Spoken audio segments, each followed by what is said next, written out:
আচ্ছা, গত 26 তারিখ, এই মাসের 26 তারিখ প্রত্যেক দিনের মতো আমরা ভেহিকেল চেকিংয়ে আসছিলাম দেবদারু হাউস আন্ডারে লকডাউন বাজারে।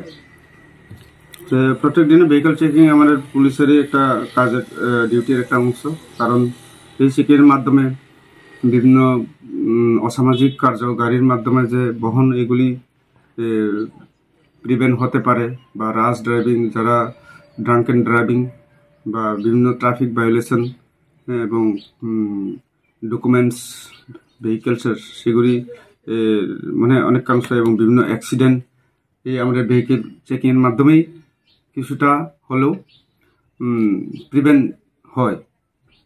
সেই হিসাবে আমাদের ভেহিকেল চেকিং এবং বিশেষ করে পাবলিক সেফটি, যাতে কোনো ধরনের বড় অ্যাক্সিডেন্ট না হয়, কারোর মা বোন ভাই যাতে না হারায়।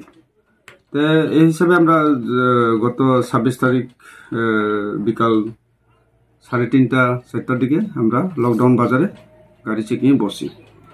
তো তখন দেখা যায় যে শিলাচরের দিক থেকে 3-4টি কমান্ডার জিপ, যার মধ্যে আমরা ভায়োলেশন দেখতে পাই। কমান্ডার জিপের উপরে ছাদের উপরে প্রায় 5-6 জন এভাবে খুব ঝুঁকিপূর্ণভাবে তারা ওভার প্যাসেঞ্জার এদিকে জুলাইবাড়ির দিকে চালিয়ে আসছে, এবং কিছু বোলেরো পিক আপ গাড়ি, যেখানে বোলেরো পিক আপ গাড়ি গুডস ক্যারিয়ার ভেহিকেল, যেখানে 1+2 এরকম সিটিং ক্যাপাসিটি থাকে as per transport department rule, কিন্তু সেখানে দেখা যাচ্ছে যে 20 জন 25 জন এইভাবে ট্রাফিক ভায়োলেশন করে আসছে। তো তখন আমরা প্রপার চালান মেশিনের মাধ্যমে অ্যাজ পার ল 3টি গাড়িকে প্রায় 1800 টাকা, 3-4টি গাড়িকে প্রায় 1800 টাকা আমরা ফাইন কালেক্ট করি। কিন্তু সেখানে কিছু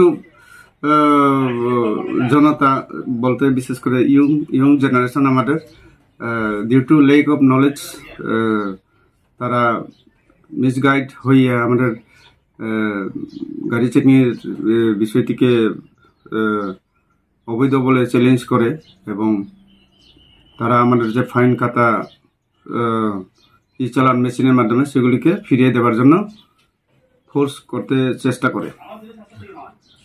তো অ্যাকচুয়ালি সেটাই হয়েছে। এরপরে আমরা লাস্টে তাদের সঙ্গে কথাবার্তা বলে বিষয়টি শেষ।